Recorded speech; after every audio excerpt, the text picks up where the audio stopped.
Welcome to my YouTube channel the Bioword for NEET UG.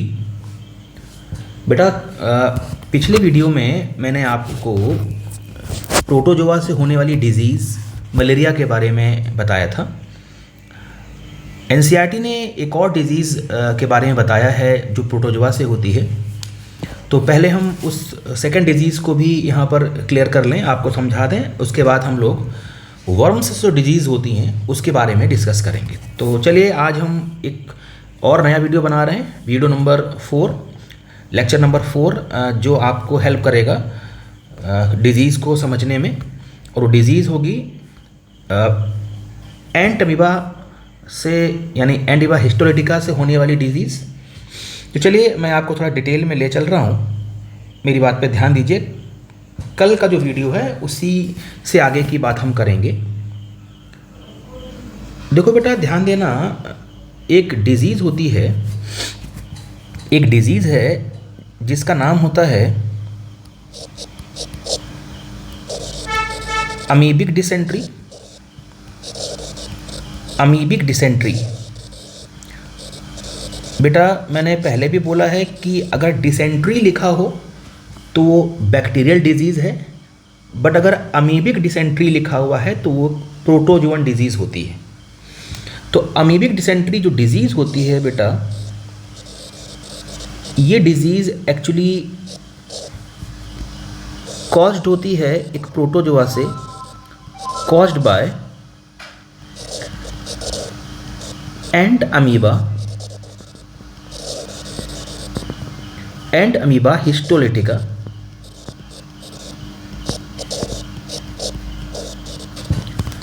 ये आपको दिमाग में रखना है। और इस बीमारी को ह्यूमन बीइंग तक पहुंचाता कौन है, दैट मीन्स बीमारी का सेंस ये है कि इस एंट अमीबा हिस्टोलिटिका को ह्यूमन बीइंग की बॉडी में पहुंचाता कौन है। तो याद रखना है, कैरियर का, इस बीमारी को फैलाने का काम या इस एंट अमीबा हिस्टोलिटिका को ह्यूमन बॉडी में पहुंचाने का काम, कैरियर का काम करती है मक्खी, हाउस फ्लाई। तो अगर आपसे पूछा जाए कि प्रोटोजोअन डिजीज़ कौन है तो आप बोलोगे मलेरिया एक प्रोटोजोअन डिजीज़ है, अमीबिक डिसेंट्री एक प्रोटोजोअन डिजीज़ है। और बेटा मेरे जो अमीबिक डिसेंट्री है इसे हम लोग अमीबियासिस भी बोलते हैं। इस बीमारी को, इस डिजीज़ को हम लोग अमीबियासिस भी कह सकते हैं, इस बात पर ध्यान दीजिएगा। और इस अमीबियासिस का एक मतलब ये भी है कि ये एंट अमीबा से होती है, एंट अमीबा हिस्टोलिटिका से। तो एंट अमीबा हिस्टोलिटिका एक्चुअली एक प्रोटोजोआ होता है बेटा मेरे, प्रोटोजोआ है एक। और प्रोटोजोआ से होने वाली जो डिजीज़ है उसका नाम है अमीबिक डिसेंट्री। और अमीबिक डिसेंट्री का ही दूसरा नाम है amoebiasis, caused by ant amoeba histolytica. और इसे बॉडी में कौन पहुंचाता है ह्यूमन बीइंग्स में? हाउस फ्लाई, मक्खी। अब इस डिजीज़ के सिम्टम्स क्या हैं इस पर गौर करिएगा बेटा मेरे। अगर हम सिम्टम्स की बात करें तो सिम्टम्स क्या हैं इस डिजीज़ के, वो ध्यान दीजिएगा। अगर आपकी बॉडी में ये एंट अमीबा हिस्टोलिटिका पहुंच जाता है तो आपको प्रॉब्लम क्या क्या होगी इस पर ध्यान देना। सबसे पहले तो आपको दिमाग में रखना है कि कॉन्स्टिपेशन होगा। कॉन्स्टिपेशन एक सिम्टम है। एब्डोमिनल पेन होता है, एब्डोमिनल पेन होगा।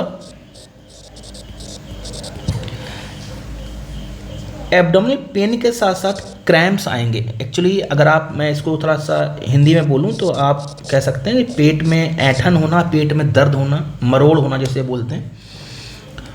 और जो सबसे डेंजरस साइन है वो ये है कि जो आप स्टूल्स हैं, जो पोटी है, पोटी के साथ एक्चुअली ब्लड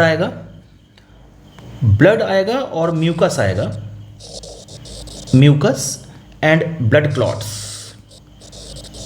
तो अब आपको ये सिम्टम्स ज़रूर याद रखने हैं कि अगर आपकी बॉडी में एंट अमीबा हिस्टोलिटिका चला गया है through house fly amoebic dysentery नाम की डिजीज़ होगी जिसे हम लोग अमीबियासिस कहते हैं। एंड अमीबा हिस्टोलिटिका एक प्रोटोजोआ है।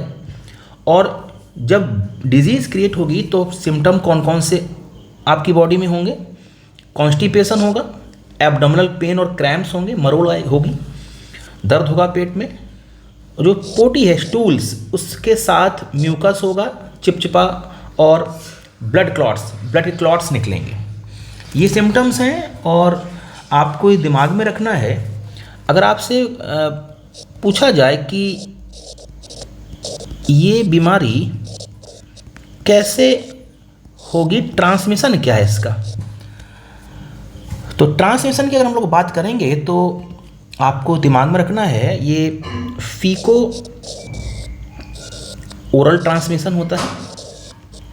अब फीको ओरल ट्रांसमिशन का क्या मतलब है, थोड़ा सा मैं और क्लियर कर दूं।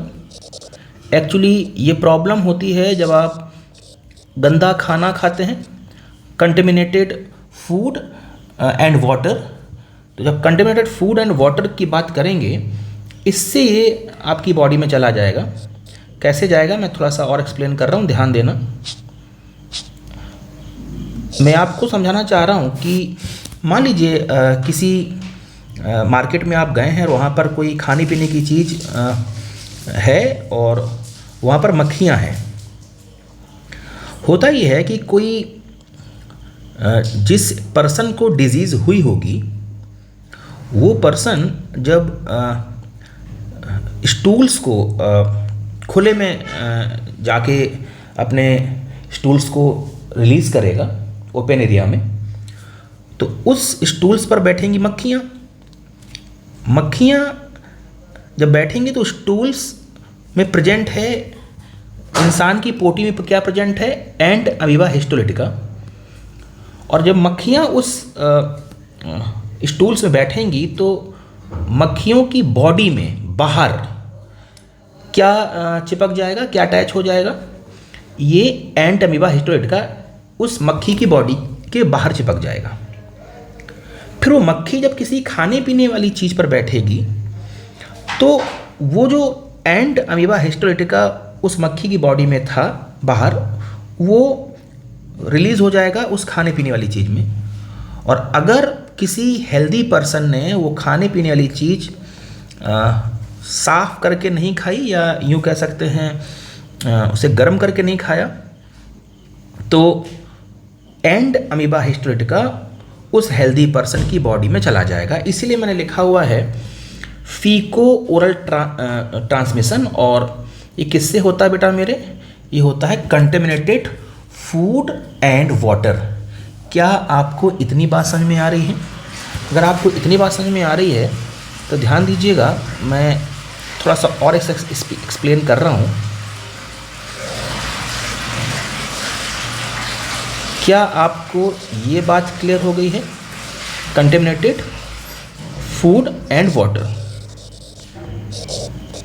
अब आप देखिए, जब ये पोल्यूटेड या गंदा खाना और पानी आपकी बॉडी में जाएगा तो आपकी लार्ज इंटेस्टाइन इन्फेक्टेड होगी।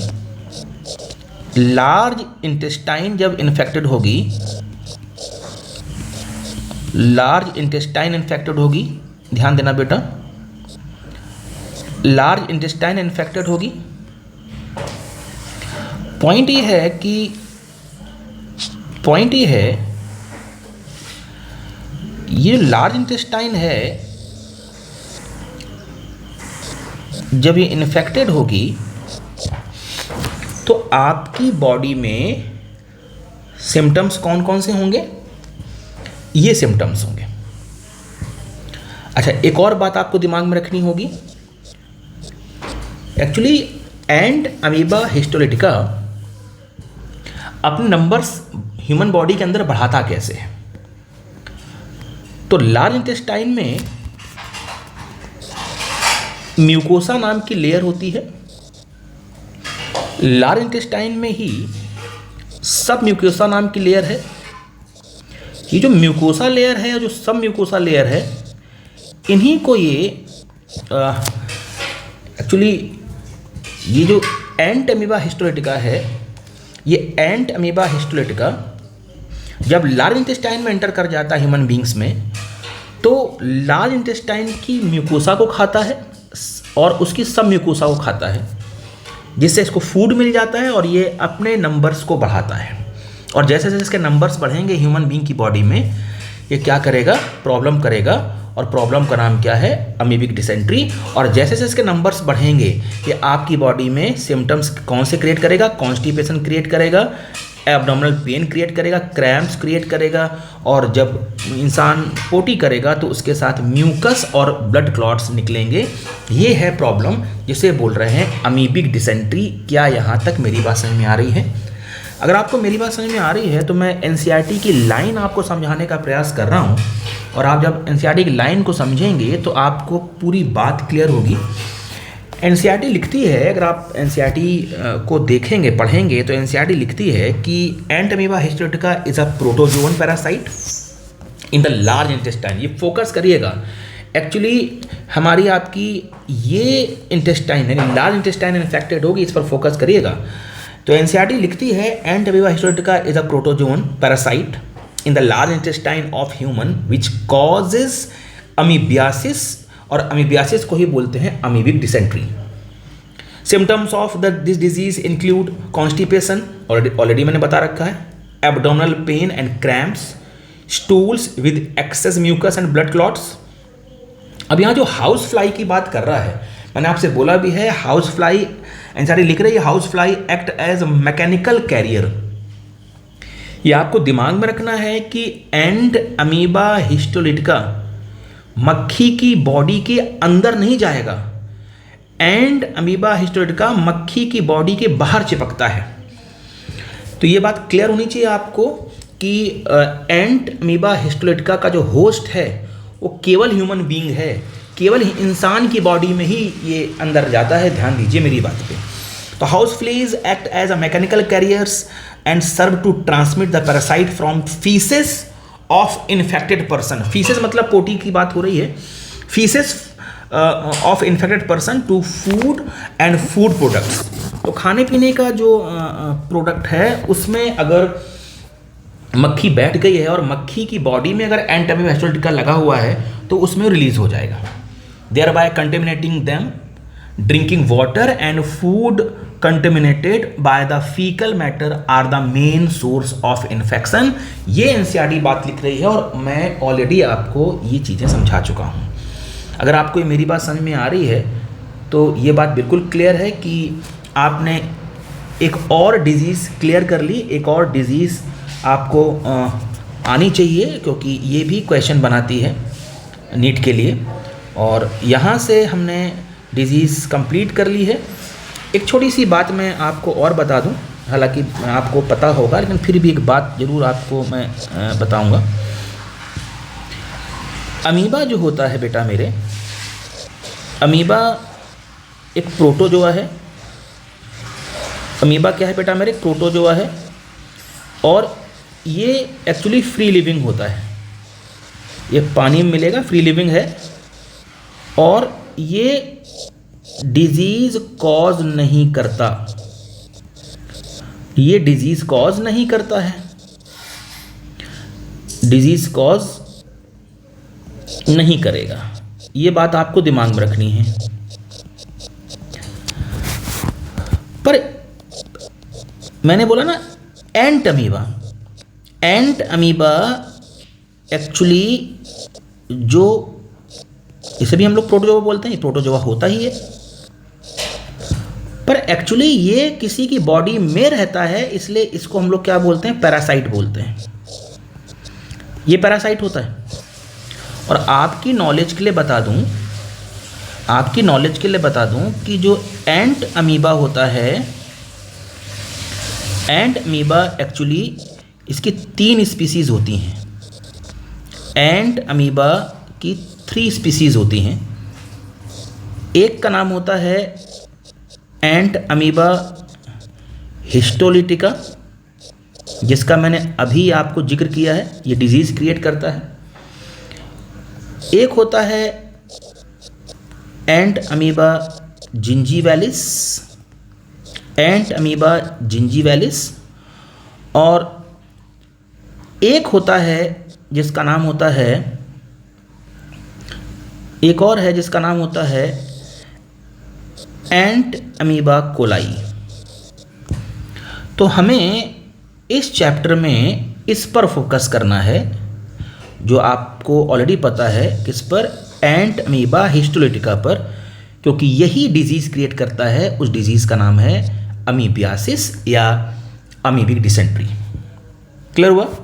अगर आपको इतनी बात क्लियर हो गई है तो फिर हम चल रहे हैं इसी चैप्टर के एक नए टॉपिक की तरफ।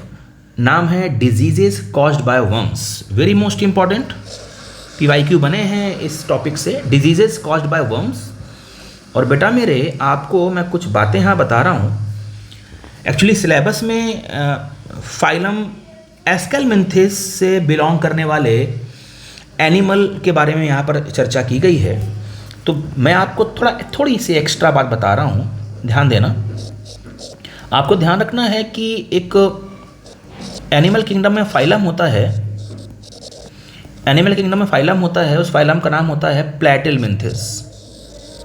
क्या नाम होता है बेटा मेरे? प्लैटिहेलमिंथिस। और बेटा जो प्लैटिहेलमिंथिस हैं, इस फाइलम के एनिमल का नाम होता है, बहुत सारे एनिमल्स होते हैं पर यहाँ पर जो फाइलम का एनिमल है जो डिजीज़ क्रिएट करता है, उसका नाम होता है टेप वर्म या टीनिया सोलियम। टेप वर्म या टीनिया सोलियम। ये जो टीनिया सोलियम नाम का जो ये वर्म है, ये टीनिया सोलियम नाम का जो ये वर्म है, एक्चुअली बेटा मेरे, ये जो वर्म है ये फ्लैट वर्म बोला जाता है। इसे क्या बोलते हैं बेटा? Flat worm. और जो फ्लैट वर्म होते हैं ये डिजीज कॉजिंग होते हैं। ये कैसे होते हैं? डिजीज कॉजिंग होते हैं।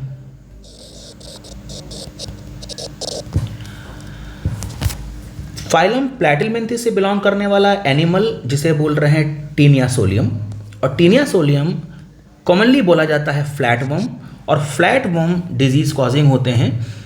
बीमारी को अगर हम बोलें तो एक बीमारी होती है टीनियासिस। बीमारी का नाम क्या है बेटा मेरे? टीनियासिस।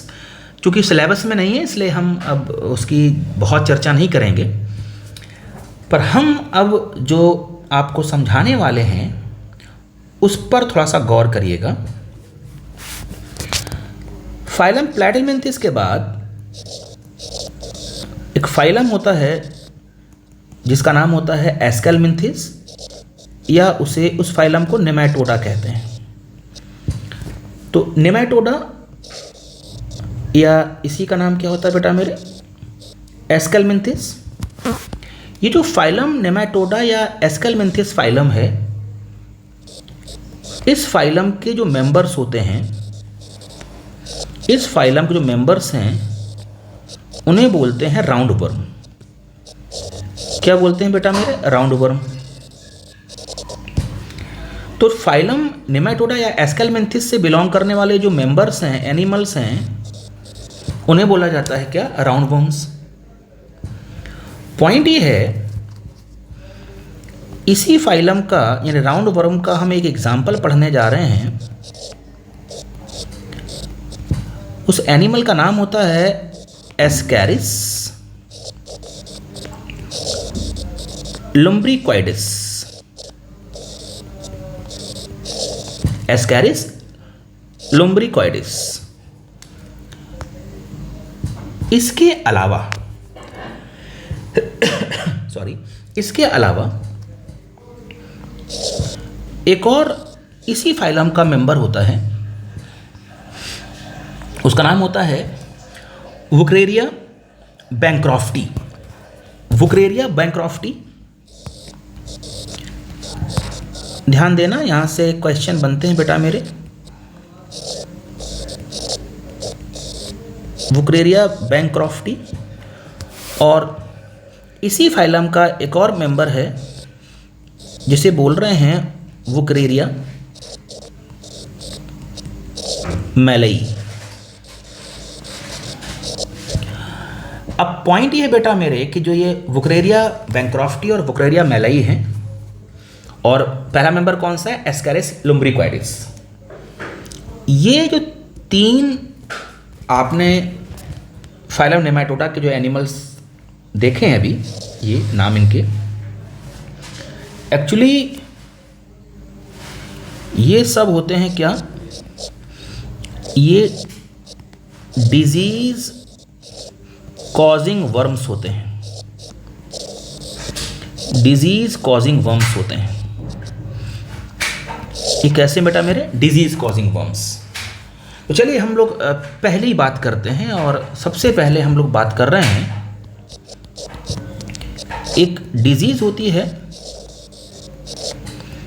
डिजीज का नाम होता है एस्केरियासिस।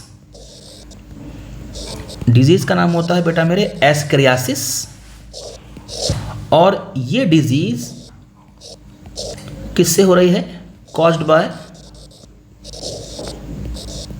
वर्म्स। और जो वर्म्स हैं उससे बेटा मेरे क्या बोलना है, उस वर्म का नाम क्या है, उसका नाम है एस्केरिस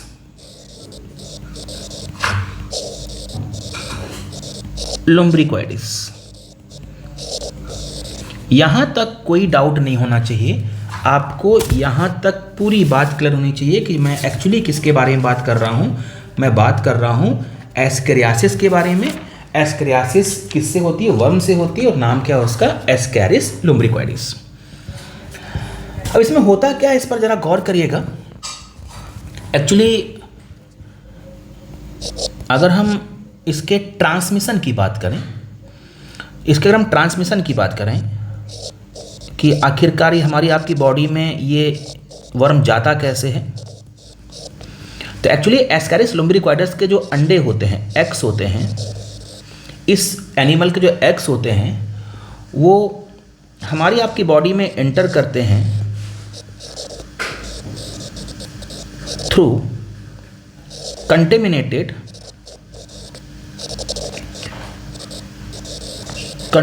वाटर एंड फूड। अब आप ध्यान दीजिएगा मैं क्या समझा रहा हूं। और एक और इंटरेस्टिंग बात है, फिर हम और डिटेल में समझाएंगे। ये इंटर करते हैं, इनका टारगेट है हमारी आपकी स्मॉल इंटेस्टाइन। ये इंटरेस्टिंग बात है, हमारी आपकी स्मॉल इंटेस्टाइन को टारगेट करते हैं। ये एस्केरिस लुम्ब्रिक्वाइडिस एक्चुअली वहीं पर डेवलप होंगे, कहाँ पर, स्मॉल इंटेस्टाइन में। तो डिजीज का नाम क्या है, एस्केरियासिस। किससे हो रही है, वर्म से हो रही है। कौन से वर्म, राउंड वर्म्स। कौन से वर्म बेटा मेरे, राउंड वर्म्स। मैंने हालांकि पहले बता रखा है, फिर भी आपको मैं यहाँ लिख रहा हूँ जैसे कि आपको क्लियर रहे। उस राउंड वर्म का नाम क्या है, एस्केरिस लुम्ब्रिक्वाइडिस। इस एस्केरिस लुम्ब्रिक्वाइडिस के जो एग्स हैं वो एंटर करते हैं कंटेमिनेटेड वाटर और फूड से, और कहाँ पहुँच जाते हैं, हमारी आपकी स्मॉल इंटेस्टाइन में। अब जब ये पहुँच जाएंगे तो ये डेवलप होंगे अंदर। जब डेवलप होंगे तो हमारी आपकी बॉडी में सिम्टम्स क्या क्रिएट होंगे, इस पर ध्यान दीजिएगा। सिम्टम्स क्या होंगे, यहाँ से PYQ है। तो एब्डोमेन में पेन होगा, यानी एब्डोमिनल पेन। इसके अलावा एनीमिया हो सकता है। अब आपको मैं क्या समझा रहा हूँ, ध्यान देना। एनीमिया हो सकता है, यानी कि RBC डिस्ट्रॉय होंगी हमारी आपकी बॉडी में, अगर जिसको होता है प्रॉब्लम। वेट लॉस होगा, अगर कोई पेशेंट है उसका वजन कम हो रहा है, दर्द हो रहा है एब्डोमेन में, एनीमिया हो रहा है, यानी RBC कम हो रही है, वोमिटिंग होती है उसको। और सबसे बड़ी बात यह है जो NCERT ने भी इस बात को मेंशन किया है, ज़रा ध्यान दीजिए, मैं इसको नोट के फॉर्म में लिख दे रहा हूँ जिससे कि आपको बिल्कुल क्लियर हो जाए मेरी बात। मैंने अभी लिखा हुआ ना कि एब्डोमिनल पेन होता है। जब पेशेंट डॉक्टर के पास नहीं जाता है तो धीरे धीरे एस्केरिस लुम्ब्रिकोइडिस के जो नंबर्स हैं ये इंक्रीज होते रहते हैं और स्मॉल इंटेस्टाइन पूरी फुल हो जाती है इन वर्म्स से। और जब ये पूरी भर जाएगी स्मॉल इंटेस्टाइन इन कीड़ों से, कीड़ों का सेंस यहाँ वर्म से है, स्मॉल इंटेस्टाइन में ये वर्म्स जब इंक्रीज हो जाएंगे, बहुत ज़्यादा हो जाएंगे ये, तो एक्चुअली होता क्या है, ब्लॉकेज ऑफ इंटेस्टाइनल पैसेज। बड़ी इंपॉर्टेंट चीज़ है, ध्यान दीजिए मेरी बात पे। जो ब्लॉकेज होगा, अब जो ब्लॉकेज होगा, ब्लॉकेज ऑफ इंटेस्टाइनल पैसेज, इस पर ध्यान देना।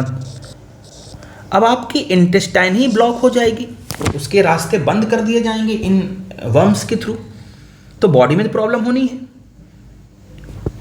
आरबीसी डैमेज होगी, वेट लॉस होगा, एब्डोमिनल पेन होगा। हालांकि एनसीईआरटी ने एक पॉइंट का जिक्र नहीं किया है, पर मैं आपको यहाँ क्लियर कर दूँ, कॉन्स्टिपेशन भी होता है। इसके अलावा अगर हम सिम्टम की बात करें तो इन्फेक्शन एक्चुअली हुआ है तो फिर फीवर भी आएगा। इसके अलावा मस्कुलर पेन भी होता है, तो abdominal pain, anaemia, fever, muscular pain, weight loss, vomiting, ऐसे सिम्टम अगर दिख रहे हैं पेशेंट में तो समझ जाइए कि उसको प्रॉब्लम हुई है एस्केरियासिस की। और एस्केरियासिस एक प्रॉब्लम देने वाली डिजीज़ है। डिजीज़ सारी प्रॉब्लम देती हैं। तो आई थिंक आपको ये पॉइंट समझ में आ गया होगा, और मैंने आपको और अच्छे से समझाने के लिए एनसीईआरटी का पैराग्राफ यहाँ पर अपलोड कर रखा है, ध्यान दीजिएगा। एनसीईआरटी लिख रही है, अब कुछ चीज़ें इनकम्प्लीट हैं एनसीईआरटी में, वो मैं पूरी कर रहा हूँ। जैसे एनसीईआरटी ने यहाँ पर एस्केरिस लिखा हुआ है, पूरा नाम मैं बता चुका हूँ आपको। Ascaris the common round worm and Wuchereria the filarial worm. Actually इन्होंने दो डिजीज़ को एक ही साथ लिख दिया है। फिलहाल हमको क्या ध्यान देना, सुनिएगा। पहली बीमारी क्या है, एस्केरियासिस, जो किससे होगी, एस्केरिस से। और जो दूसरी बीमारी होती है उसे बोलते हैं फिलेरिया या फाइलेरिया या एलिफेंटियासिस। तो एक्चुअली जो एस्केरियासिस डिजीज़ होगी वो एस्केरिस से होगी, और जो एलिफेंटियासिस या जो फिलेरिया नाम की बीमारी है वो एक्चुअली वुकरेरिया से होती है। इसका डिटेल में कुछ देर में समझाने वाला हूँ। Are some of the helminths which are known to be pathogenic to man. अब बेटा मेरे एक बात बिल्कुल क्लियर होनी चाहिए। पॉइंट ये है कि हेलमिंथिस शब्द का इस्तेमाल किया है। हेलमिंथिस का सेंस यहाँ पर एस्केलमिंथिस से है। Ascaris an intestinal parasite.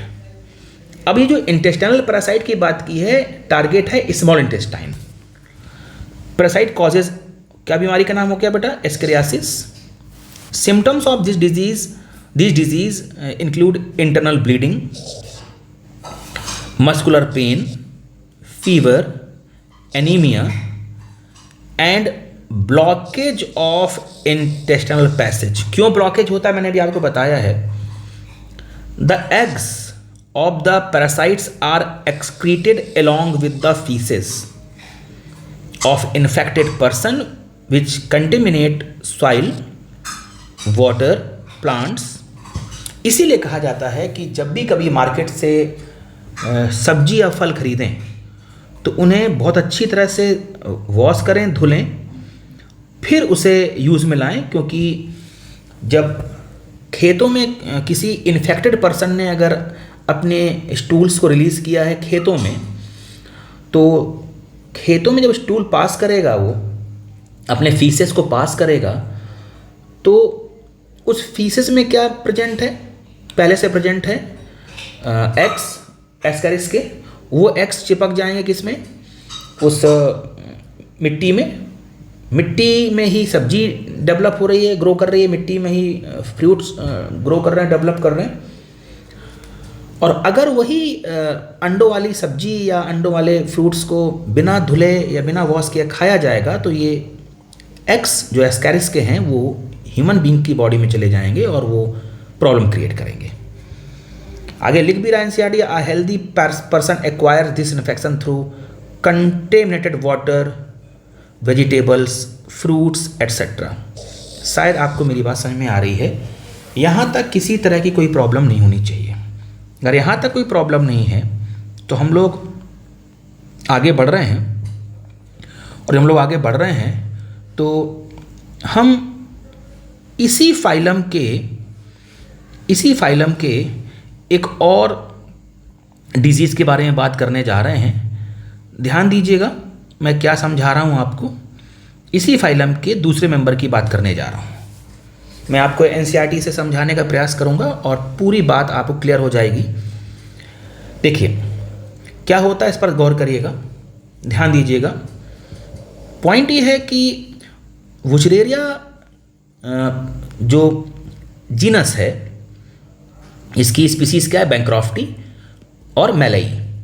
तो वुचरेरिया एक वर्म है जिसकी एक स्पीसीज है वुचरेरिया बैंक्रॉफ्टी और एक स्पीसीज है वुचरेरिया या वुकरेरिया मैलई।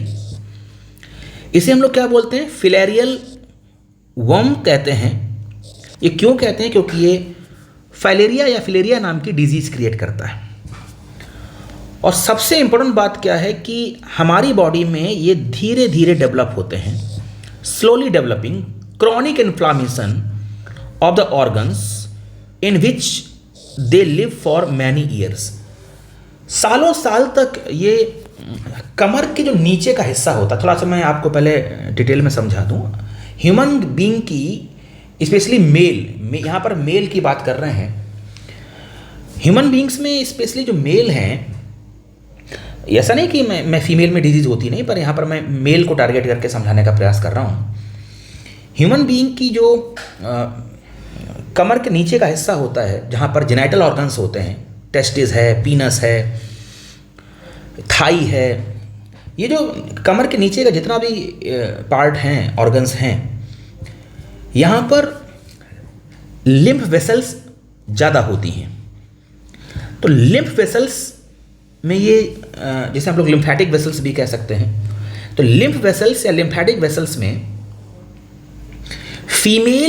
फीमेल क्यूलेक्स मॉस्किटो के through, actually female Culex mosquito जब किसी हेल्दी पर्सन को बाइट करती है तो फीमेल क्यूलेक्स मॉस्किटो अपने साथ लाती है किसको, वुकरेरिया बैंक्रॉफ्टी को, और ये ह्यूमन बीइंग की बॉडी में उसको छोड़ देगी। तो जब फीमेल क्यूलेक्स मॉस्किटो किसी हेल्दी पर्सन को बाइट करेगी तो ह्यूमन बीइंग की बॉडी में कौन चला जाएगा, ये वुकरेरिया बैंक्रॉफ्टी जाएगा। इंटरेस्टिंग बात यह है कि ये वुकरेरिया बैंक्रॉफ्टी लोअर लिम्स यानी कमर के जो नीचे का हिस्सा है वहाँ पर लिम्फेटिक वेसल्स में पहुँच जाते हैं। सालों साल तक लिम्फेटिक वेसल्स में ये वुकरेरिया बैंक्रॉफ्टी रहते हैं और धीरे धीरे धीरे धीरे टेस्टिस, पीनस, थाई के नीचे का हिस्सा बहुत लार्ज कर देते हैं, बहुत ज़्यादा स्वेलिंग आ जाती है, पेन होता है। और जैसा आप डायग्राम में देख रहे हैं, देखिए ये जो स्क्रॉटम टेस्टिस वाला एरिया है ये बहुत लार्ज हो गया है, ये थाई वाला और ये पूरा एरिया कितना लार्ज हो गया है। ये दोनों, ये एक कंपैरिजन किया है लेकिन ये दोनों पैर ऐसे हो सकते हैं।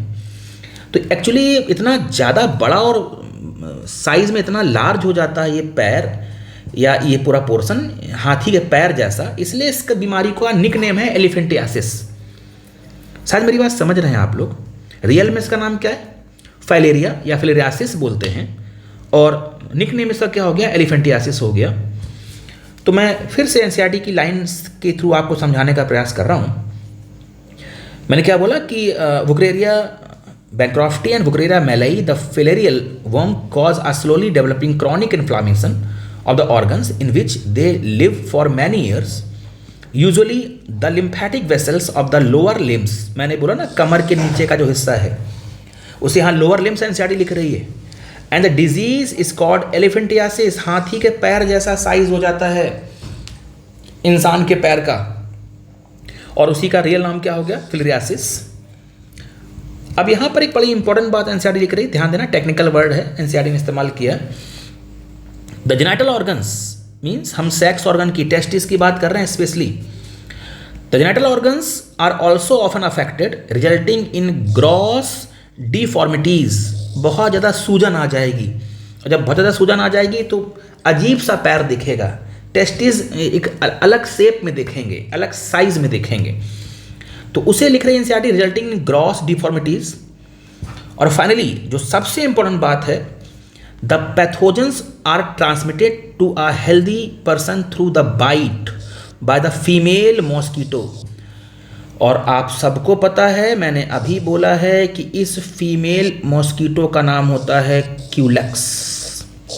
क्यूलेक्स तो बेटा मेरे यहाँ पर जो वेक्टर का काम करेगा, इस डिजीज को फैलाने का काम करेगा, वो कौन करेगा बेटा मेरे, क्यूलेक्स मॉस्किटो, जो कि फीमेल है। शायद मेरी बात समझ में आ रही है, और अगर आपको मेरी बात समझ में आ गई है तो हमने एक और डिजीज़ क्लियर कर ली है, और जो डिजीज़ क्लियर कर ली है उस डिजीज़ का नाम क्या है बेटा मेरे, उस डिजीज़ का नाम है, उस डिजीज़ का नाम क्या है। तो अगर आपसे पूछा जाए कि फिलेरियासिस जो डिजीज़ है वो, अगर चाहे तो इसको हम क्या कह सकते हैं, हम इसे फिलेरियासिस कह सकते हैं, हम इसे फाइलेरिया कह सकते हैं, या इसे हम क्या कह सकते हैं, एलिफेंटियासिस। बोलो बेटा। और ये बीमारी कॉज्ड होती है, कॉज्ड बाय वुकरेरिया बैंक्रॉफ्टी और वुकरेरिया मैलेई। ये भी वर्म्स होते हैं, और ये वर्म्स किस फाइलम से बिलोंग करते हैं, ये वर्म्स बिलोंग करते हैं फाइलम एस्केलमिंथिस या फाइलम नेमाटोडा से। आई होप आपको ये प्रॉब्लम जो ह्यूमन बीइंग में होती है, ये डिजीज़ जो होती है, आपको समझ में आ गई होगी।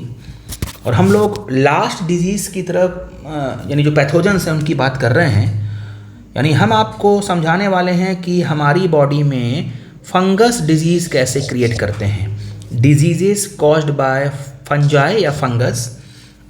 यहाँ पर ध्यान दीजिएगा आप लोग, और यहाँ से हम लोग पॉइंट को आगे बढ़ाते हैं।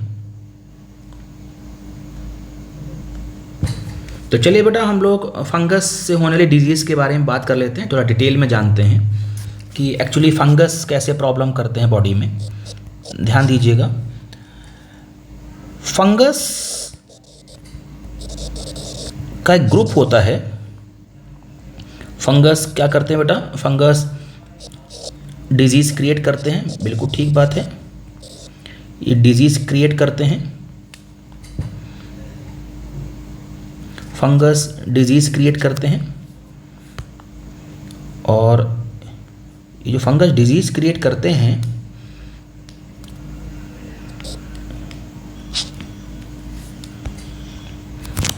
बस एक सेकंड रुकिएगा।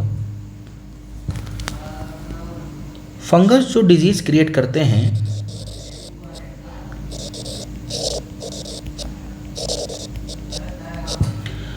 फंगस का एक ग्रुप होता है। फंगस जो डिजीज़ क्रिएट करते हैं, फंगस का एक ग्रुप होता है, यानी डिजीज़ क्रिएट करने वाले फंगस का एक ग्रुप होता है, और उस ग्रुप को बोलते हैं डर्मेटोफाइट्स। क्या बोलते हैं बेटा मेरे, डर्मेटोफाइट्स बोलते हैं। थोड़ी मैं डिटेल में आपको लेकर समझा रहा हूँ, ध्यान दीजिएगा, कंफ्यूज मत होइएगा।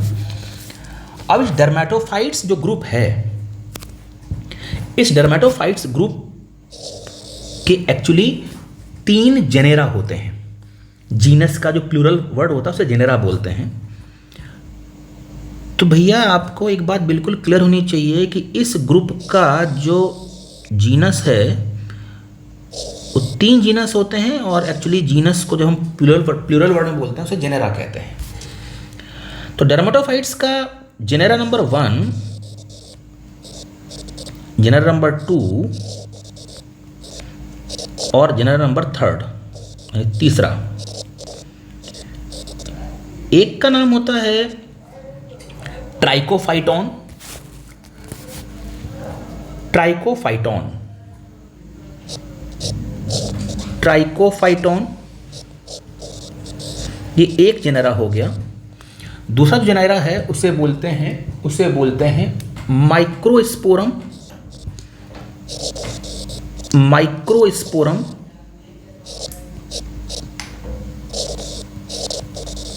और जो तीसरा है उसे बोल रहे हैं एपिडर्मोफाइटॉन, एपिडर्मोफाइटॉन, एपिडर्मोफाइटॉन। अब आप देखिएगा, मैंने बोला कि जो फंगस का ग्रुप होता है जो डिजीज़ क्रिएट करते हैं उन्हें हम लोग डर्मेटोफाइट्स बोलते हैं, उस ग्रुप को डर्मेटोफाइट्स बोलते हैं। और इस डर्मेटोफाइट्स में 3 जेनेरा हैं, फर्स्ट, सेकेंड और थर्ड। क्या यहाँ तक बात क्लियर हो रही है? अगर यहाँ तक बात क्लियर हो रही है तो अब आप ध्यान दीजिएगा, मैं थोड़ा सा डिटेल में और लेकर जा रहा हूँ, थोड़ा ध्यान दीजिए तो आपको मेरी बात समझ में आएगी मैं क्या समझा रहा हूँ।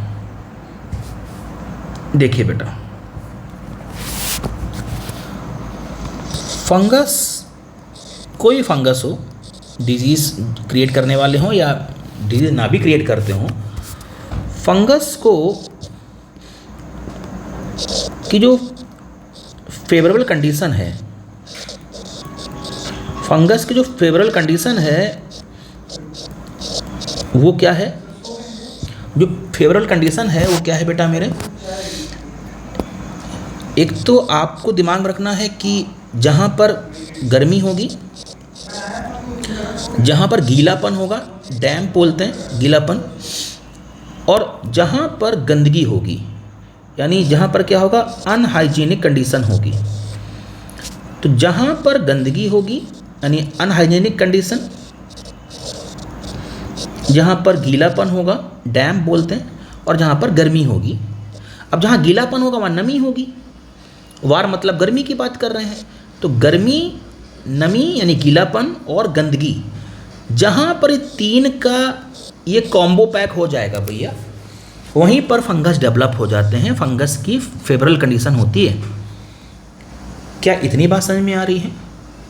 अगर आपको इतनी बात समझ में आ रही है तो ये जो ग्रुप है फंगस का डर्मेटोफाइट्स, जिसके 3 जेनेरा हैं, ये 3 जेनेरा हैं, ये एक्चुअली जो डिजीज़ क्रिएट करते हैं, ये जो डिजीज़ क्रिएट करते हैं, disease caused by 3 genera, genera के नाम आपको ऑलरेडी मैंने बता रखे हैं। इस डिजीज़ का नाम होता है रिंग वर्म, रिंग वर्म। अब ध्यान देना भाई, यहाँ कन्फ्यूजन मत होना, दाद खाज खुजली, दाद खाज खुजली को रिंग वर्म कहा जाता है, और रिंग वर्म एक डिजीज़ का नाम है, ये भी पॉइंट दिमाग रखना है, रिंग वर्म एक डिजीज़ है, ये पॉइंट बिल्कुल क्लियर होना चाहिए, यहाँ इस पर कोई भी कन्फ्यूज़न नहीं होना चाहिए। तो बेटा मेरे जो रिंग वर्म डिजीज़ है, जिसे हम लोग दाद खाज खुजली कहते हैं, ये बीमारी किससे होती है? 3 जेनेरा हैं, उन 3 जेनेरा जो फंगस के जेनेरा हैं, फंगस के जीनस जिसे भी कह सकते हैं, उनके नाम मैंने ऑलरेडी आपको बता रखे हैं, उनसे ये बीमारी होती है। ये एक्चुअली 1 पर्सन से सेकंड पर्सन में या एक पर्सन से दूसरे पर्सन में बीमारी ट्रांसफ़र होती है। तो अगर किसी इन्फेक्टेड पर्सन यानी किसी को फंगल प्रॉब्लम है, रिंग वर्म की प्रॉब्लम है, और उसका यूज़ किया हुआ तौलिया या उसका यूज़ किया हुआ कोई भी कपड़े अगर कोई हेल्दी पर्सन या कोई अदर पर्सन यूज़ करता है, तो ये फंगस एक इन्फेक्टेड पर्सन से एक हेल्दी पर्सन में ट्रांसफ़र हो जाएगा। आपको बिल्कुल क्लियर होना चाहिए, बहुत छोटी छोटी बातें हैं, मेन मैंने आपको बात बता दी है। अब मैं एनसीईआरटी की लाइन को आपको समझाने का प्रयास कर रहा हूँ, ध्यान दीजिएगा मैं क्या समझा रहा हूँ। देखिए एनसीईआरटी ने एक बात, यहाँ पर एक डायग्राम भी बना है, ये देखिए आप अगर थोड़ा सा ध्यान देंगे तो ये देखिए ये कुछ पैचेस या रैसेस कह सकते हैं, पैचेस कह सकते हैं, स्पॉट कह सकते हैं, ऐसा कुछ दिख रहा है आपको। एक्चुअली जो ये चीज़ दिख रही है ना, ये फंगल इन्फेक्शन है। ये कैसा इन्फेक्शन है बेटा मेरे? फंगल इन्फेक्शन है। ये फंगल इन्फेक्शन है। Many fungi belonging to the genera, एक का नाम क्या है बेटा मेरे? माइक्रोस्पोरम, ट्राइकोफाइटॉन और एपिडर्मोफाइटॉन। ये किसके लिए रिस्पॉन्सिबल है? रिंगवर्म्स, दाद, हिंदी में दाद बोलते हैं, वही दाद खाज खुजली, एक्चुअली दाद बोलते हैं। Which is one of the most common infectious disease in man. Man का सेंस यहाँ ह्यूमन से है, पुरुष और महिलाओं दोनों को हो सकती है। बहुत जल्दी फैलती है एक पर्सन से दूसरे पर्सन में, इसलिए इसको इन्फेक्शियस डिजीज़ कहा गया है।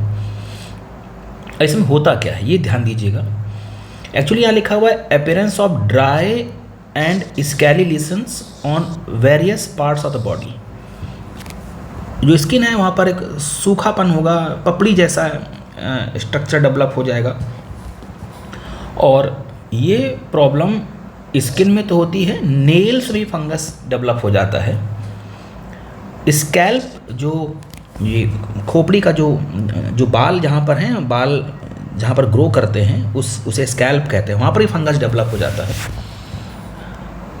Are the main symptoms of the disease, these lesions are accompanied by intense etching.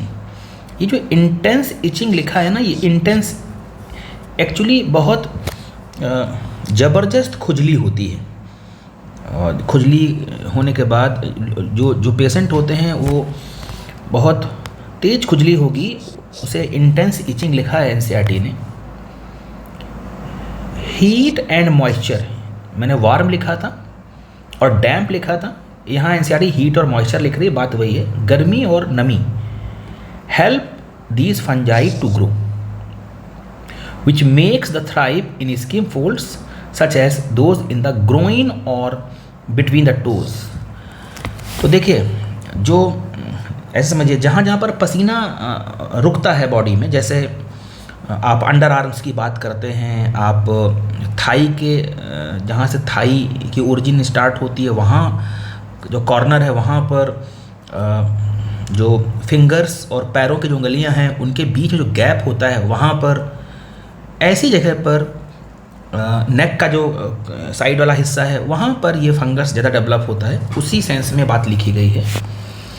रिंगवर्म्स are generally acquired from soil, या तो मिट्टी से आ जाएगा और या तो आप इन्फेक्टेड पर्सन की तौलिए का इस्तेमाल करेंगे यूजिंग टॉवल्स, क्लोथ्स, अगर इन्फेक्टेड पर्सन है और उसके कपड़ों का इस्तेमाल एक हेल्दी पर्सन करेगा, वहाँ से फंगस ट्रांसफ़र हो जाएगा। और even the comb of infected individual, कोई इन्फेक्टेड है रिंगवर्म से, फंगस बीमारी फैलाता है। रिंगवर्म अगर किसी पर्सन को है और अगर उसने या इन फंगस की डिजीज़ किसी पर्सन को है और उसने अगर क्या किया, कॉम्ब का इस्तेमाल किया, तो उस कॉम्ब से भी फंगस फैल सकता है, ये डिजीज़ फैल सकती है। अब बेसिक चीज़ें हैं जो मैंने आपको पहले ही बता रखा है कि जो लोग गंदे होते हैं उनमें ये प्रॉब्लम ज़्यादा होती है। तो एनसीईआरटी लिख रही है कि आपको सफाई का ख्याल रखना है, लिखा है maintenance of personal and public hygiene. आप खुद भी बॉडी साफ़ रखें और आसपास का एरिया सभी लोग साफ़ रहें, is very important for prevention and control of man infectious diseases. अब आगे फिर एनसीईआरटी लिख रही है कि मेजर्स फॉर पर्सनल, बेसिक चीज़ें हैं सब। Hygiene include keeping the body clean, consumption of clean drinking water, food, vegetables, fruits. Public hygiene includes proper disposal of waste. जो कूड़ा वगैरह होता है ना, इसको एक स्पेसिफिक जगह है वहाँ पर ही उसको फेंका जाए, फिर उसे डिस्ट्रॉय किया जाए। एंड एक्सक्रीटा, जो गंदगी है, पेशाब और पोटी जिसे बोलते हैं, ये जो गंदगी है जिसे एक्सक्रीटा कहा जा रहा है, इसको भी प्रॉपर डिस्पोजल किया जाए इसका।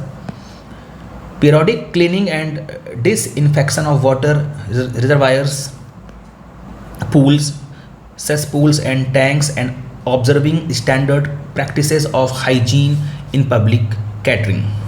वो सब बेसिक बातें हैं। these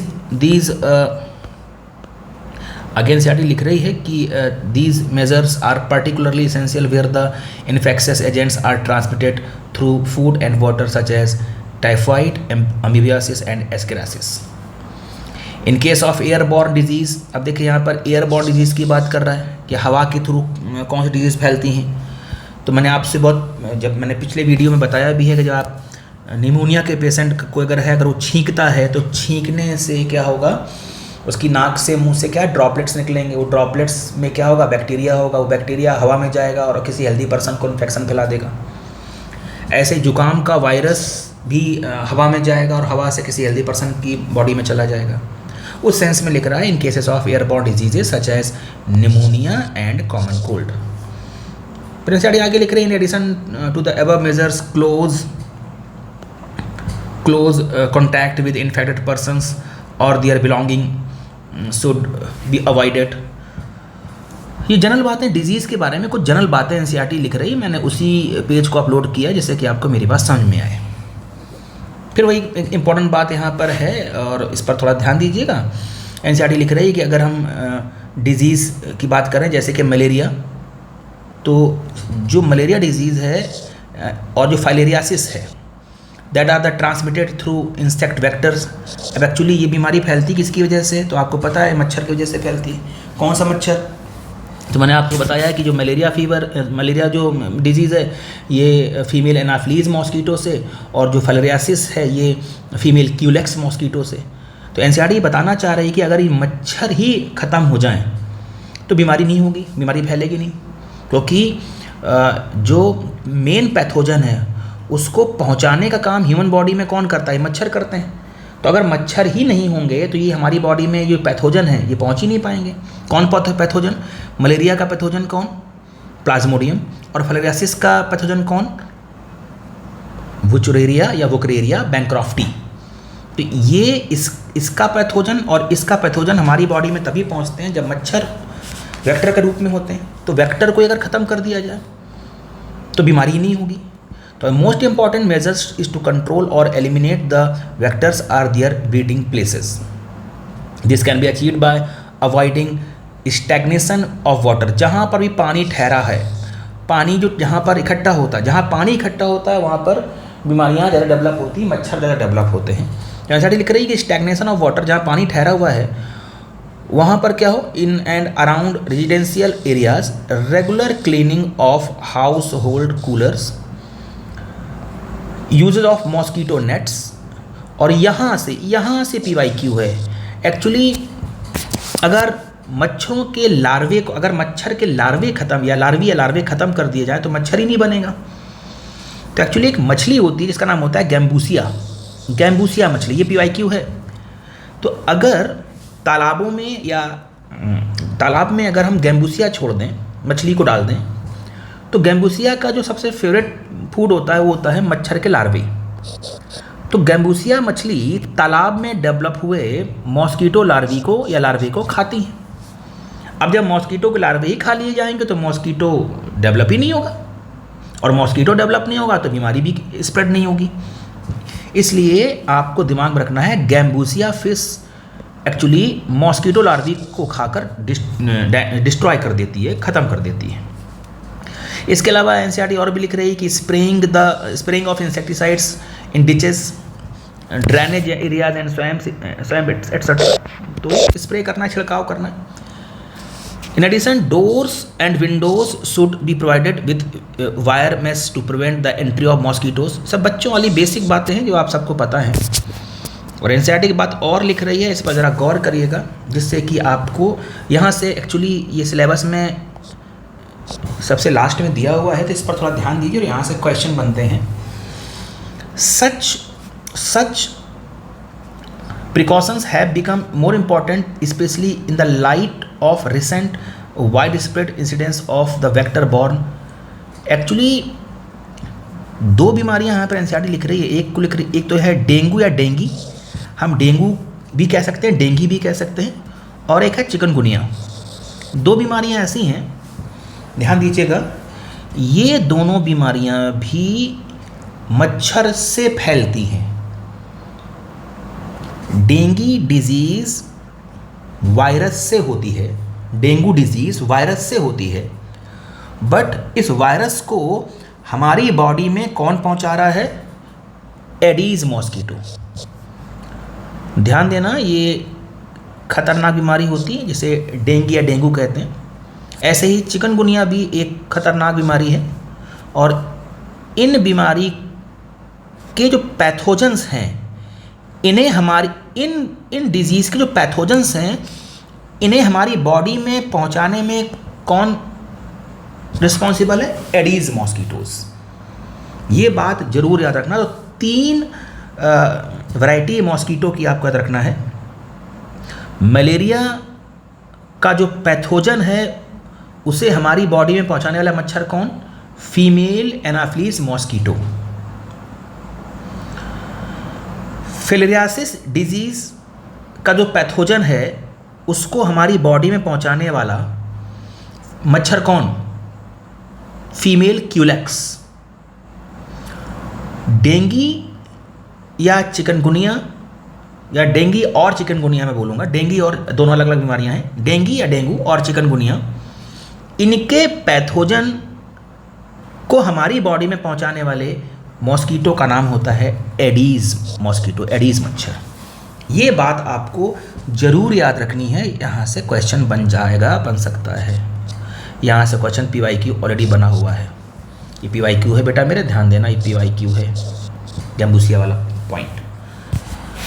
तो कुछ बातें थी, बाकी कुछ और बातें मैं यहाँ पर आपको क्लियर कर दूँ जिससे कि आप थोड़ा सा और आपकी नॉलेज में आ जाए। Sorry. The advancement made in biological science have armed us to effectively deal with many infectious diseases. The use of vaccines and immunization programs have enabled us to completely eradicate a deadly disease like smallpox. आपने चेचक का नाम सुना है? Small pox actually एक virus से होने वाली डिजीज़ है, ये बात दिमाग में रखिएगा, और ये खतरनाक बीमारी है और इसकी वैक्सीन चूँकि इंडिया में है इसलिए अब इस डेडली डिजीज़ से बचा जा सकता है। अगर आपने बचपन में ही स्मॉल पॉक्स से बचने वाली वैक्सीन ले ली है तो आपको फ्यूचर में इस बीमारी से प्रॉब्लम होने के चांसेस बहुत कम है, इसलिए वैक्सीनेशन बहुत ज़रूरी है। और स्मॉल पॉक्स एक वायरल डिजीज़ है, ध्यान दीजिएगा। आगे एनसीईआरटी लिख रही है large number of other infectious diseases like polio. मैं ऑलरेडी बता चुका हूँ, पोलियो एक वायरस से होने वाली डिजीज़ है। डिप्थीरिया एक बैक्टीरिया से होने वाली डिजीज़ है। निमोनिया एक बैक्टीरिया से होने वाली डिजीज़ है।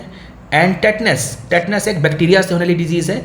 Have been control to a large extent by the use of vaccines. आगे फिर वही छोटी मोटी बातें हैं कि बायोटेक्नोलॉजी एक साइंस की ऐसी ब्रांच है जिसके थ्रू हम लार्ज स्केल में, लार्ज अमाउंट में वैक्सीन बना सकते हैं। अभी जो कोविड की बीमारी थी, इस कोरोना वायरस को रोकने के लिए या उसके इम्पैक्ट को कम करने के लिए बायोटेक्नोलॉजी ने ही, इसके डिपार्टमेंट ने ही वैक्सीन्स बनाई थी लार्ज स्केल पे। बायोटेक का टॉपिक हम अलग से पढ़ाएंगे, आपको वीडियो बनाएंगे, उसमें आपको बायोटेक के बारे में बताएंगे। फिलहाल इतना याद रखना है कि बायोटेक्नोलॉजी एक साइंस की ब्रांच है जिसमें लार्ज स्केल में वैक्सीन्स बनाई जाती हैं। तो उसी सेंस में एनसीईआरटी लिख रही है कि biotechnology is at the verge of making available newer and safer vaccines. Discovery of antibiotics and various of other drugs has also enabled us to effectively treat infectious diseases। तो कह रहा है कि अगर जो एंटीबायोटिक्स हैं ये भी बीमारी को ठीक करने में हेल्प करती हैं, अदर जो दवाइयाँ हैं ये भी बीमारियों को ठीक करने में मतलब असर दिखाती हैं, असरदार होती हैं। तो कुछ बातें थी, और अगर आप मेरे वीडियो को ध्यान से देख रहे हैं, समझ रहे हैं फोकस करके, तो शायद मैं हर बात को समझाने का प्रयास आपको कर रहा हूँ और मैंने किया भी है। अगर आपको इतनी बातें क्लियर हो गई हैं तो मैं कुछ 5 मिनट का और समय लूँगा, और 5 मिनट में मैं आपको कुछ एक्स्ट्रा बातें और बता दे रहा हूँ जिससे कि आपको एक कंप्लीट ये जो डिजीज़ रिलेटेड जो टॉपिक है बिल्कुल कंप्लीट हो जाए अच्छे से। देखिए, आपने एक बीमारी का नाम सुना होगा। बीमारी का नाम है कॉलरा। कॉलरा जो बीमारी होती है, ये एक्चुअली कॉज्ड होती है, कॉज्ड बाय बैक्टीरिया, और उस बैक्टीरिया का नाम होता है विब्रियो कॉलरी।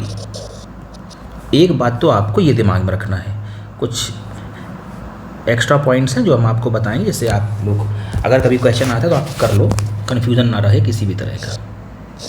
एक बात मैं ये भी बता दूं आपको, कुछ वैक्सीन्स होती हैं, अगर उन वैक्सीन्स को आप बचपन में ले लेंगे तो आपको ये जो इन्फेक्शियस डिजीज़ेज़ हैं ये नहीं होंगी, जान को ख़तरा कम होगा, आपकी लाइफ सेफ रहेगी। और एक्चुअली अगर हम थोड़ा सा इसको भारतीय भाषा में बोलें तो बचपन में बोलते भी हैं टीकाकरण या टीका लगना, बच्चों को टीका लगना। तो कुछ ऐसे वैक्सीन्स हैं जो हमको, आपको, या हमारी आपकी लाइफ को हमेशा सेफ रखेंगे। उसी में से एक वैक्सीन है जो मुझे उम्मीद है आप सबको ज़रूर लगी होगी, आपके पेरेंट्स ने आपको लगवाई होगी, उस टीके को लगवाया होगा। उस टीके का नाम है DPT। ये जो वैक्सीन है ये 3 बीमारियों को कंट्रोल करती है। D for diphtheria, P for pertussis, T for tetanus. D for diphtheria, P for pertussis, T for tetanus. तीनों बीमारियों के बारे में मैं अपने पहले और दूसरे वीडियो में बता चुका हूँ। ध्यान रखना बेटा मेरे, जो पर्ट्यूसिस नाम की डिजीज़ होती है इसे हुपिंग कफ भी कहते हैं, हुपिंग कफ। ये बात आपको दिमाग रखना है। काली खांसी बोलते हैं पर्ट्यूसिस, यानी कि काली खांसी, या हुपिंग कफ भी बोलते हैं। तो अगर आपको डिप्थीरिया से बचना है, अगर आपको पर्ट्यूसिस से बचना है और आपको अगर टेटनस से बचना है तो आपको कौन सी वैक्सीन लेनी होगी? DPT वैक्सीन लेनी होगी। बोलो। तो D फॉर, क्लियर हो गया आपको? ऐसे ही एक वैक्सीन होती है जो आपको आपके पेरेंट्स ने ज़रूर लगवाई होगी, और उस टीके का या उस वैक्सीन का नाम होता है BCG। क्या नाम होता है बेटा मेरे? BCG। तो जब आप गार्जियन से, अपने पेरेंट्स से बात करेंगे तो आपको ऐसे वैक्सीन या टीके के बारे में आपके पेरेंट्स आपको ज़रूर बताएंगे। तो एक तो हो गया DPT वैक्सीन, एक हो गया BCG। और जब BCG की बात करते हैं तो बेटा मेरे ये जो वैक्सीन है ये आपको प्रोटेक्ट कराती है। किससे? ये प्रोटेक्ट कराती है, अगर आपने बचपन में वैक्सीन ले ली है तो आपको TB से, यानी आपको TB की बीमारी नहीं होगी, ट्यूबरक्लोसिस नहीं होगा। तो प्रोटेक्ट फ्रॉम TB, ये बात आपके दिमाग में होनी चाहिए। क्या यहाँ तक बात समझ में आ रही है? तो बेटा मेरे, डिप्थीरिया, पर्ट्यूसिस और टेटनस से बचना है। तो मैं लिख रहा हूँ जिससे कि कन्फ्यूज़न ना हो आप लोगों को। ये DPT वैक्सीन है, किससे कैसे बचा रही है? तो protect from diphtheria, pertussis and tetanus. Clear हो गया भाई? तो एक बात बिल्कुल क्लियर हो गई आपको कि ये 2 वैक्सीन आपके दिमाग में होनी ही चाहिए। इसके अलावा आपको ये भी दिमाग में रखना है कि एक वैक्सीन होती है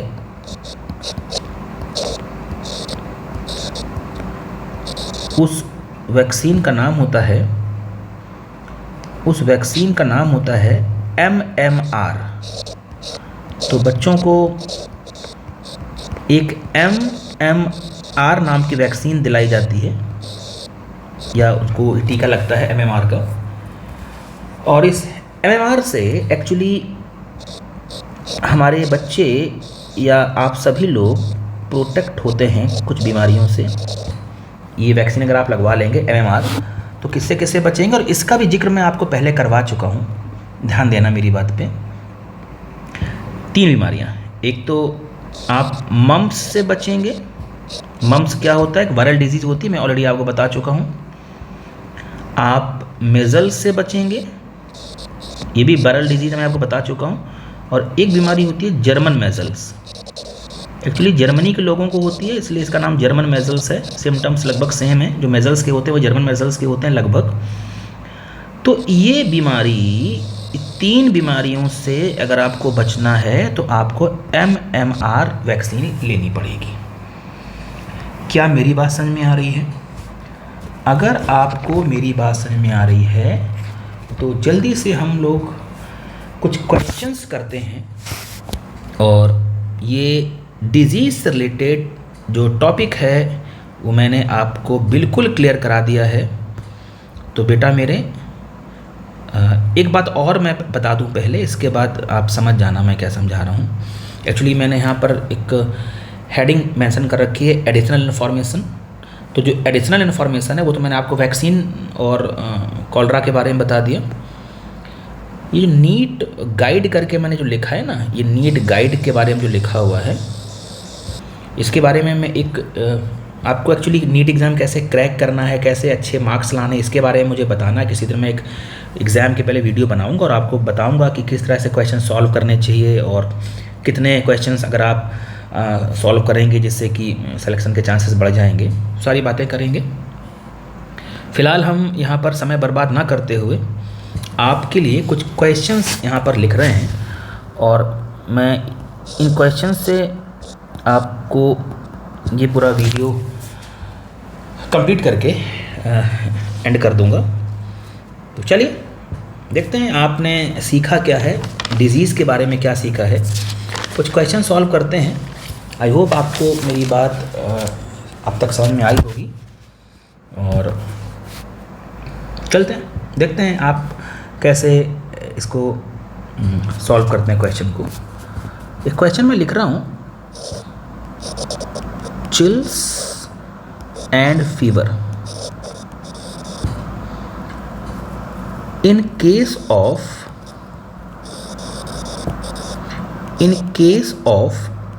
malaria,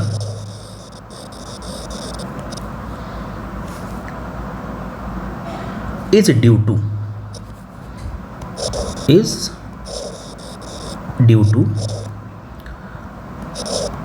पहला ऑप्शन है रिलीज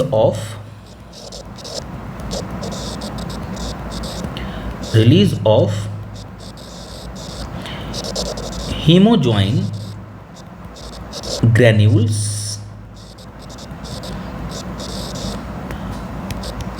दूसरा ऑप्शन है गैमेटोसाइट इन्फेक्शंस, गैमेटोसाइट्स इन्फेक्शन,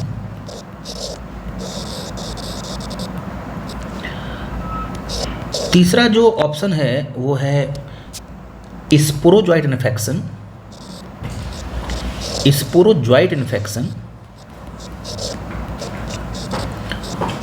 और जो चौथा ऑप्शन है वो है डी ऑप्शन, जो है वो है none of the above. Question बिल्कुल सिंपल है। अगर आपने पिछले वीडियो देखे हैं, कॉन्सेप्ट समझ में आया है, तो आप क्वेश्चन 10 सेकंड के अंदर कर लेंगे। कह रहा है कि अगर चिल्स, ठंड लग रही, कपकपी आ रही है, बुखार आ रहा है मलेरिया के केस में, ये क्यों होता है? रिलीज ऑफ हीमोजॉइन ग्रैन्यूल्स या गैमेटोसाइट इन्फेक्शन या स्पोरोजोइट इन्फेक्शन या इनमें से कोई नहीं। तो आप सबको पता है कि इसका राइट आंसर क्या होगा? इसका राइट आंसर होगा ए। डिटेल सब समझा चुका हूँ, इसलिए बहुत समय बर्बाद करने की ज़रूरत नहीं है।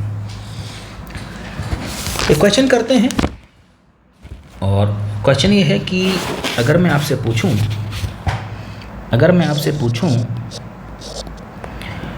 The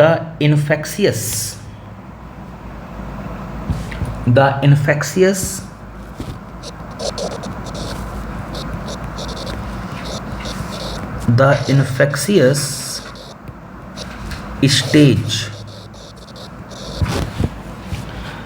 of plasmodium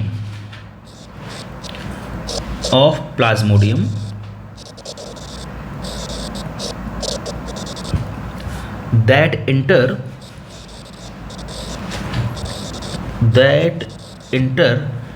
the human body is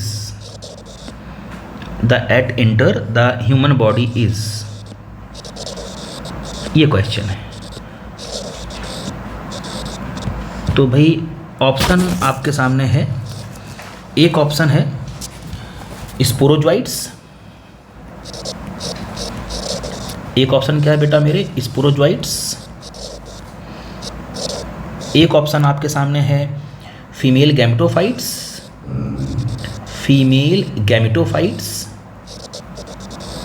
तो एक बात तो बिल्कुल क्लियर है। बात क्या क्लियर है बेटा मेरे? कि दो ऑप्शन तो क्लियर हो गए आपको। तीसरा है मेल गैमेटोफाइट्स,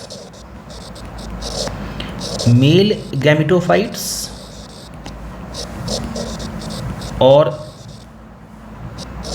चौथा जो ऑप्शन है वो है ट्रोफोजोइट्स, या यूँ कह सकते हैं मैं लिख रहा हूँ ट्रोफोजोइट्स। चौथा ऑप्शन है ट्रोफोजोइट्स। अब पॉइंट ये है कि ये चार ऑप्शन हैं, और इसमें से आपको करेक्ट करना है। तो बेटा मेरे, मैं सारा कॉन्सेप्ट पहले सिखा चुका हूँ। इसका आंसर होगा स्पोरोजोइट्स। चलिए एक और क्वेश्चन करते हैं। और ये जो PYQ है, मैं देखने में बड़ा सरल लगेगा क्वेश्चन, इजी लगेगा। ये 2016 नीट में पूछा गया क्वेश्चन। और ये क्वेश्चन क्या है, ध्यान दीजिएगा। क्वेश्चन बहुत सिंपल है। मैंने पहले भी कहा कि अगर आपने अच्छे से पढ़ा होगा तो सारे वीडियो देखे होंगे तो आप ये क्वेश्चन आराम से कर लोगे। क्वेश्चन है which of the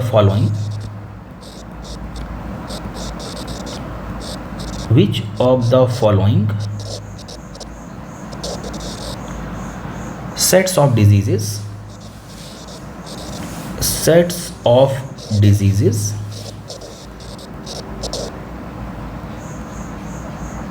is caused by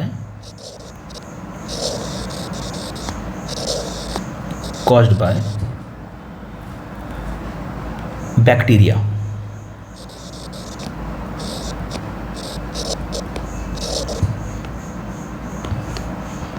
पहला ऑप्शन है, पहला सेट है tetanus and mums.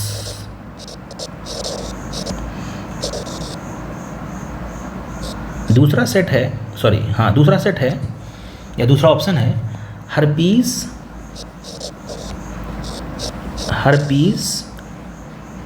And influenza.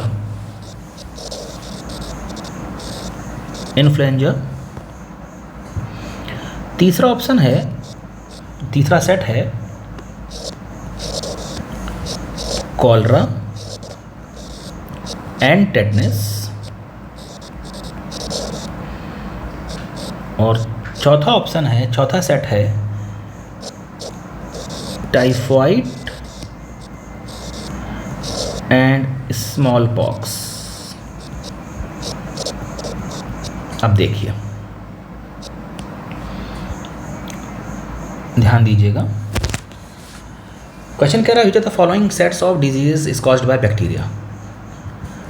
भाई आपको पता है कि जो टेटनस होता है ये बैक्टीरिया से होता है और मम्स होता है वायरस से, यानी ये सेट तो होगा नहीं। हर्पीज बेटा मेरे, हर्पीज जो है वो एक्चुअली एक वायरल डिजीज़ है। हर्पीज कैसी बेटा मेरे, वायरल डिजीज़ है, और ये एक बैक्टीरियल डिजीज़ है। यह भी सेट नहीं है, यह ऑप्शन भी नहीं होगा। कॉलरा एक बैक्टीरियल डिजीज़ है, टेटनस भी एक बैक्टीरियल डिजीज़ है, और यही तो क्वेश्चन पूछ रहा है। राइट आंसर क्या हुआ, सी हो गया, और डी ऑप्शन भी नहीं होगा। क्यों नहीं होगा, क्योंकि स्मॉल पॉक्स एक वायरल डिजीज़ है और टाइफाइड एक बैक्टीरियल डिजीज़ है। आपको हर एक चीज़ और आपको ध्यान रखनी है बेटा मेरे, क्वेश्चन को सॉल्व करिए और ये अपना दिमाग सेट करिए क्वेश्चन को सॉल्व करने में कि आप राइट आंसर तो ढूंढे ही, रॉन्ग क्यों रॉन्ग है ये भी आपको पता होना चाहिए, जिससे कि आप बड़ी ही अच्छे ढंग से क्वेश्चन को 100% कॉन्फिडेंस के साथ सॉल्व कर पाएंगे। ऐसे ही मैं एक लास्ट क्वेश्चन आपके लिए लेके आ रहा हूँ। ये PYQ है और प्रैक्टिस होगी। क्वेश्चन क्या है, ध्यान दीजिएगा। अगर मैं बोलूँ इन विच डिजीजेस या इन विच disease, in which disease does in which disease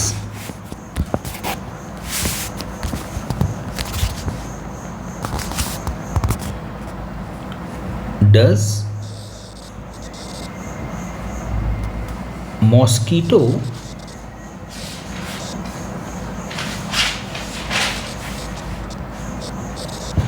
in which disease does mosquito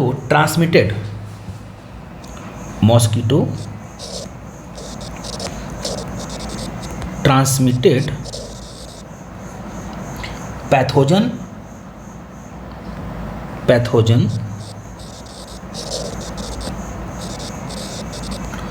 cause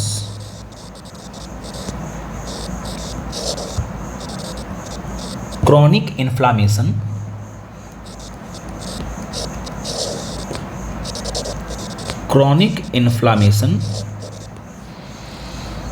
of lymphatic vessels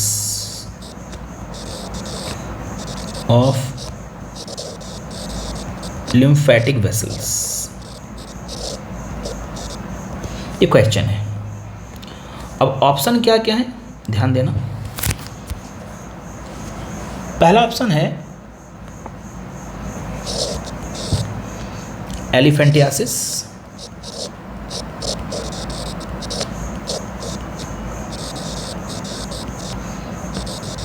दूसरा ऑप्शन है एस्क्रियासिस,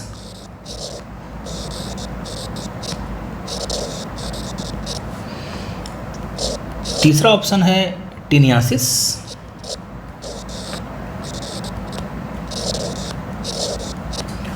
और चौथा ऑप्शन है ऑल। ये क्वेश्चन बेटा मेरे नीट 2018 में पूछा गया है। ये नीट 2018 का क्वेश्चन है, PYQ है भैया, ध्यान देना। मैं इस क्वेश्चन के ऑप्शन आप लोगों के लिए छोड़ रहा हूँ, आप लोग कमेंट में इसका आंसर लिखें। मैंने पूरी कोशिश की है, हर वीडियो मैंने डिजीज़ से रिलेटेड और हेल्थ से रिलेटेड, उनके पैथोजन से रिलेटेड मैंने 4 वीडियो आपके सामने मैं लाया हूँ। तो human health and disease chapter के जो डिजीज़ वाला टॉपिक है उसके मैंने 4 वीडियो बना लिए हैं, आपको समझाया भी है। आप लोग ध्यान से सारे वीडियो देखिएगा, सारी डिजीज़ क्लियर हो जाएंगी जो आपके सिलेबस में है। मैं इसी चैप्टर का एक बहुत ही इम्पॉर्टेंट पार्ट है, टॉपिक है जिसका नाम है इम्यूनिटी। वो नेक्स्ट वीडियो में आपके सामने लेकर आ रहा हूँ।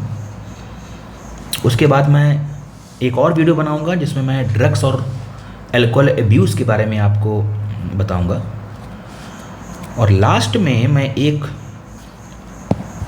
सेपरेट और एक स्पेशल वीडियो बनाऊँगा जो आपको नॉलेज देगा एड्स और कैंसर के बारे में। तो मुझे पूरी उम्मीद है कि आपको मेरा ये प्रयास अच्छा लगा होगा और आप बस ध्यान से हर बात को समझिएगा, सोचिएगा, सुनिएगा, फोकस करिएगा। 4 वीडियो आपके डिजीज़ वाले कॉन्सेप्ट को क्लियर कर देंगे और मुझे पूरी उम्मीद है कि आपने क्लियर कर भी लिए होंगे। मिलते हैं नेक्स्ट वीडियो में जो इम्यूनिटी से रिलेटेड होगा। Thank you.